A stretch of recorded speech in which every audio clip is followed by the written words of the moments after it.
In tonight's episode, we journey to the dark heart of a Wendigo creature. Lock your windows, lock your doors, and enter the alternate nightmare. I don't know whether this story will be scary to anyone reading this or not. Still, those I've told think it is interesting enough for them to repeat the story to others. I am a 17-year-old male currently living in Hawaii. Lucky me. Still, I was raised in a Christian home in a rural part of Nevada as a child. For as long as I can remember, I have been fascinated by the unexplained and paranormal. Unlike my Christian family, I do not believe in anything that I cannot see myself. Thus, up until recently, I only thought of the supernatural as a very ancient superstition, nothing to be afraid of or be concerned about. But, like anyone else, I like a good ghost story. Some of the horrific stories that my friends would tell me would keep me up at night, not in fear, but in curiosity. I would always wonder what the meaning behind the phantom's actions would be, or if there would be any reason. If a shadowy figure stood across from you down the hall, what would he be trying to accomplish? Scare you and feed off your fear? Call out to you to help it pass over? Or is it doing that for no reason at all? This is what I was interested in, not so much of the terror aspect. In my free time, I would usually and still do watch YouTube videos about the paranormal, namely by Darkness Prevails and Let's Read. My parents, being Christian, were greatly concerned about this interest and afraid that I would invite something into our house or our lives. I didn't believe that, thus, I continued my routine. About 4 years ago, when I still lived in my Nevada home, my 10-year-old sister, who we'll call Sarah for the sake of this story, was scared and asked if she could sleep in my bed with me. This was nothing out of the usual. Sarah was still afraid of the dark, and she believed that if she slept with me, nothing would happen, or if something did happen, she'd feel less crazy because I'd be there to witness it. Like the older brother, I allowed her to sleep with me. Sometime later, we argued about something that I don't remember. I ended up feeling guilty and apologized for the fight, but Sarah decided to sleep in her room to spite me. I saw her leave, and the way my bed was positioned, I couldn't see her after she had stepped out of my room. 10 seconds after Sarah had left, she sprinted back into my room, looking as pale as a ghost, leaped onto my bed, hid under my sheets, and latched onto me with a grip I had never felt before. She began crying, but it wasn't her typical cry. It sounded like there was a force behind her scream, as if she wanted to cry as loud and as long as she could, but couldn't out of fear of being heard by someone or something, and her breathing was rapid, irregular, and shallow, as if she was suffocating or drowning and reaching for air. I asked her what was wrong, but she never answered. I thought someone was in the house, so I wanted to get up and check. I moved only an inch before Sarah held me even tighter and cried, "Don't go. Please, don't do." I laid back down and tried to explain, but she talked over me and repeated this about 10 more times before I assured her that I'd stay here until she calmed down. After about 15 minutes, Sarah was calm enough to talk, but now she was shaking. I asked if she felt all right to explain what had happened. Through tears, she explained the horror. When she had stepped out of my room, she saw someone standing in the space directly in front of her. The room was my older brother's, who had moved out 7 years prior. Sarah and I had always seen things inside that room through the corner of our eyes, whether it be day or night, but when we looked, nothing would be there. A figure looked like my father, and it stood just enough inside the doorway for her to see its figure. It even appeared to have his exact clothes on. Its body was facing her. Its head was facing 90 degrees to her left, away from her. Once she had seen it, she realized that my father was at work. No other males besides me lived there. When she had realized these things, the figure slowly turned its head toward my sister, and while doing so, changed from my father's appearance into what she thought was its own appearance. In Sarah's words, its hair was frizzy and had black and red streaks. Its eyes were glowing red. It had no nose. Its skin was palish blue. You could see the veins, which were tar black. He was extremely tall and slender, with long, bony arms reaching past his knees. His fingers had thick, long, and sharp nails stained with a black substance. It wasn't dipping off of his nails. It was, like, crusted on. It stood there extremely straight and stiff and just stared at me. It didn't say anything or make a sound and filled me with this almost paralyzing fear.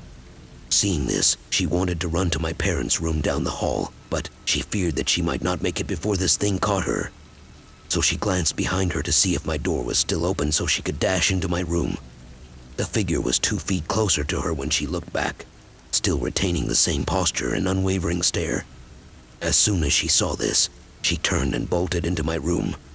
These few steps into my room seemed and felt like a mile to her.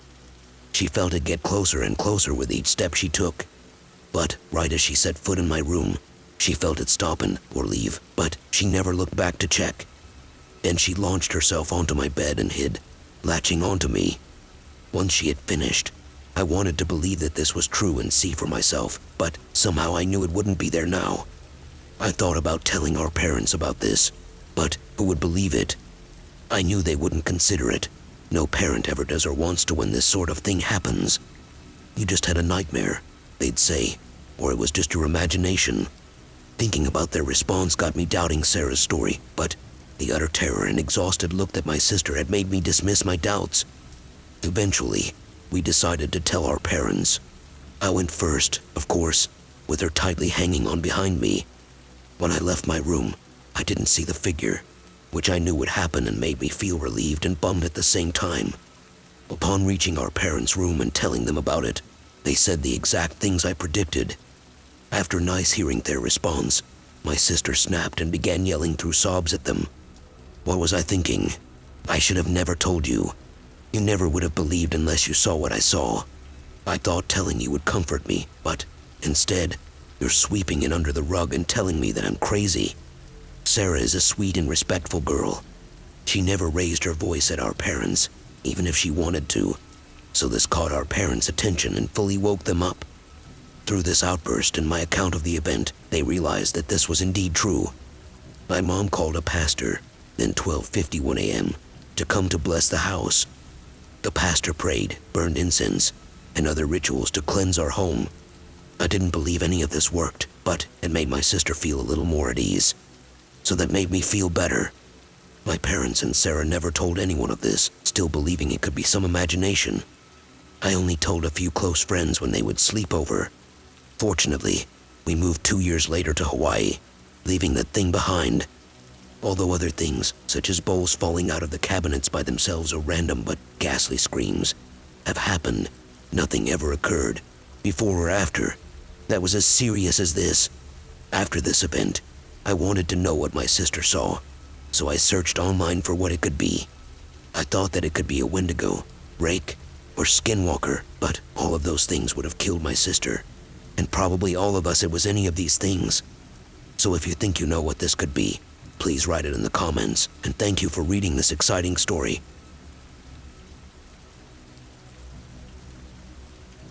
I used to live out in the country in Manitoba, Canada, like real boonies. You had to bike or drive to go anywhere aside from a railroad-side ice cream parlor. At night it would get pretty dark too. With my mother and stepdad, we had 3 small dogs and a cat. I was often left in charge of them and resentful for all the work on top of the schooling and homework.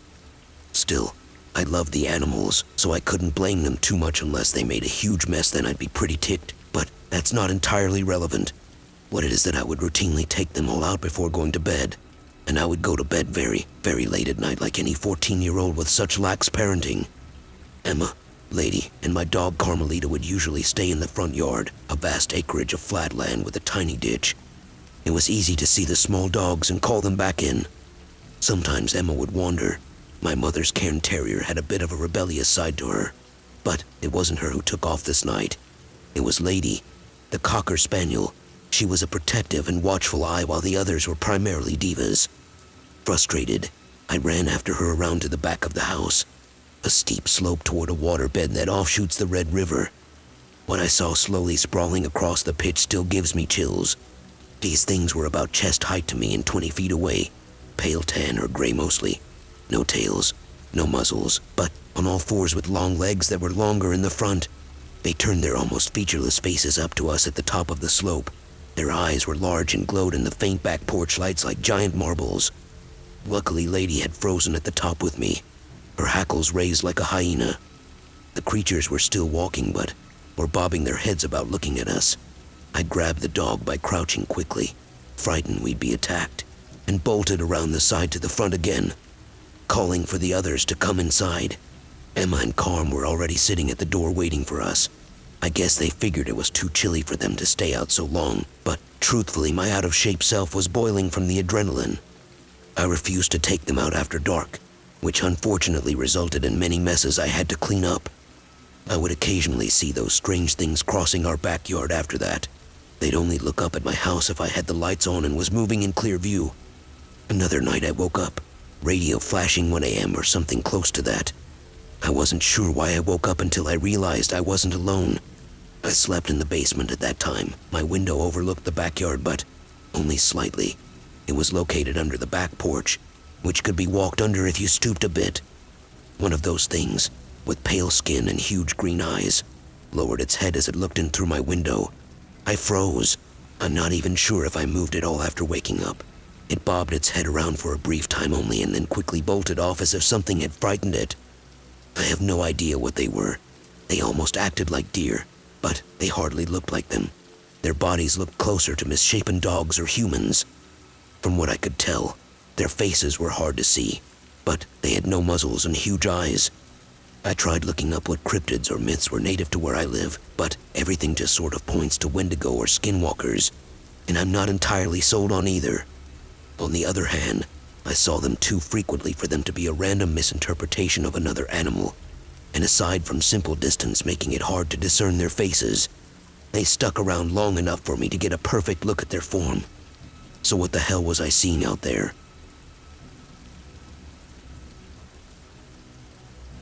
This story takes place back in the summer of 2014 and is one of the most frightening and invigorating experiences of my life. I've always been an avid outdoorsman and have always loved the woods and camping and anything that involved being in nature. During this particular summer, I was thrilled to have met a coworker who loved the outdoors as much as I did. He was half Native American and half white, so I took to calling him White Bear, didn't mind, and even embraced the name.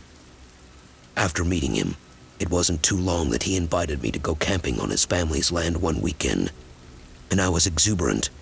His parcel of land was over 5,000 acres and owned by his Cherokee family for a few generations. It had a couple of square miles of nothing but woods and swamps that teemed with game such as wild boar, black bear, and white-tailed deer. I met up with him at his house, and before departing for the woods, we took an inventory of what we had: his 12-gauge shotgun, my Welsh longbow, a few hatchets, and a Bowie knife, along with a tent and some food and water. We had plans to track and maybe hunt some game early the following morning. When we arrived at his family's land, we parked my car and hiked a mile or two into the woods.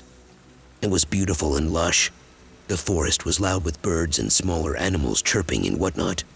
Eventually, we found what seemed to be the perfect spot for setting up a campsite. White Bear set up with his shotgun to see if he could bag a squirrel or something for our dinner while I dug a fire pit. A few minutes after digging into the ground with my knife, I stopped a minute from catching my breath and wiping the sweat off my face when I noticed the forest had gone silent. Having been an experienced woodsman, I knew that it's a usual sign of a predator nearby when the birds stop singing. I grabbed my longbow and put my Bowie knife in its sheath on my hip without hesitation. I waited as quietly as possible and surveyed my surroundings meticulously. The sun was going down at this point, and White Bear had been gone a while, and I thought it best to go looking for him. I was sure he hadn't gone far, but I wanted to ensure he was back at camp before dark. It wasn't long before I found one of his tracks in the mud and began following his trail. Finally, I came around this curve in the woods where I couldn't see around the bend because it was too dense with a brush. I rounded the thicket. I began calling my friend, but received no verbal response.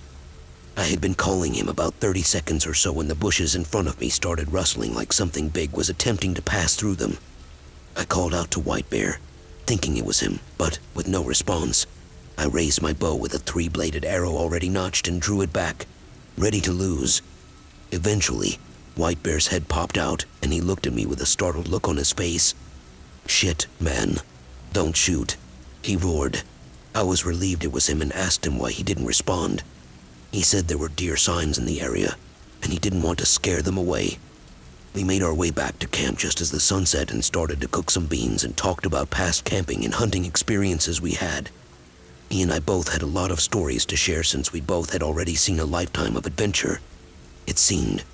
As the night went on, White Bear started telling me some of his family's stories of demonic creatures in the woods that took on the form of wolves and deer, and I was fascinated by such. However, I had never heard of the Wendigo or any cryptid really besides Bigfoot. After a while, my eyes grew heavy, and I decided it was time for bed. White Bear, however, insisted on staying up and keeping watch. I remember thinking he was a bit paranoid, but still didn't mind its notion and even said I would take a turn on alert in a few hours. Finally, I fell asleep with the peaceful sound of cicadas and various birds and other insects playing a symphony all around the woods. It was around 3 a.m. that I awoke to White Bear shaking me. Dizzy and feeling like I just awoke from a coma, I had difficulty realizing what he was trying to tell me. In a whisper tone, he said something I'll never forget verbatim. "Dude, something is pissed off." I attempted to comprehend what he said, but was still out of it. I finally woke fully up when I heard a sniffing noise outside our tent. Whatever it was sniffing the air and the ground one after the other repeatedly. From its snorts, I could tell it was something big. At the very least, it was the size of a black bear. Just 10 seconds after I was awoken, it started going ballistic. It stomped like an agitated horse as it trumped around the camp, now snorting loudly. Its snorts were wet like an animal that had a cold. We sat there listening to it as it circled our tent until it stopped just 4 feet beside the back of our tent. The animal seemed to stand still. White Bear and I looked at each other with the same look to get ready because we thought it was about to charge us. White Bear pumped a round into his shotgun, and I grabbed my Bowie knife, and we sat there waiting for what felt like a cursed hour. I was pumping with adrenaline and excitement, but also a deep sense of dread, like this would be the last fight of my life. After about a minute of silence, I made a choice to yell out, and I mustered every bit of bravado I had in me, and it was barbarian-like. White Bear joined in, and we carried on the yells and shouts for a few seconds and then stopped. We heard the animal turn away and start running through the scrub, screeching at the top of its lungs. What made this eerie is it sounded like nothing we had ever heard. I still remember it very distinctly to this day. It sounded bird-like, but very guttural, like what you'd hear from a bear. My brain was thinking I was listening to a raptor from Jurassic Park. That's honestly the best way I can describe it. We were both frozen in terror as we listened to it crash through the woods as it screeched into the night. It took us a few minutes to compose ourselves, but we grabbed our weapons and a flashlight and looked around the camp once we did. Our weapons and a flashlight and looked around the base. Nothing was out of place, and we really couldn't see much of our surroundings due to the forest being so thick that the moonlight wasn't any help. We crawled back into our tent and sat up, talking about what had just happened. Again, we were both experienced woodsmen, and White Bear was a seasoned hunter, and he said he had never heard anything like what we just did. We pondered the possibility of it being a giant wild boar, and that was indeed possible, but that wouldn't explain the screeches it made. Not to mention wild boars in this area are very timid and avoid humans like a forest fire. It also sniffed the ground, and in the air. That behavior is very bear-like, but black bears don't stomp like that. Its movement was more akin to a horse. I also mentioned how the animal crashed through the woods as it fled with as little grace as possible. It sounded far too large to be a deer, and the deer are very shy of humans here because this land gets hunted year-round. We did manage to fall back asleep after a while and awoke just as the sun was rising. With the morning sun highlighting our campsite, we looked around the area for tracks. We found everything from deer tracks to raccoon prints, and our camp looked like it had been ransacked. Our food bag had been tied up 12 feet in a small pine tree the night before, but was now on the ground and scattered. The mud and dirt around us had all been disturbed, but we could find no other tracks. After breakfast that morning, White Bear and I went on a morning hunt before leaving that was uneventful. Fast forward to a month later, I was over at White Bear's house preparing for an afternoon of shooting on his land. He was eager to show me a picture on his computer that his uncle's game camera had taken a few days ago. He opened the image, and I could see it had been taken during the day. At first glance, it looked like a brown smudge of mud on the camera lens that was taking up about 60% of the picture. White Bear pointed out that what I was looking at was brown fur. He explained a few details of the camera's location, and a slight chill went up to my spine. The game camera was at least 5 feet up on this tree, which meant that the fur's animal meant that the animal that the fur belonged to was huge. To think we were in the woods with something of that size. Thinking back on it now, I remember the stark silence of the woods as if there was a large predator around when White Bear woke me up. To this day, I'm not sure of what we encountered. It could very likely have been a bear, a deer, or a wild boar dot, or it could have been something else. But I still will never forget the shrieks and screeches it let out, nor the sound of it sniffing the air. This was perhaps my most memorable camping trip, and since then, if I go that deep in the woods, I've got my trusted 30-30 lever action rifle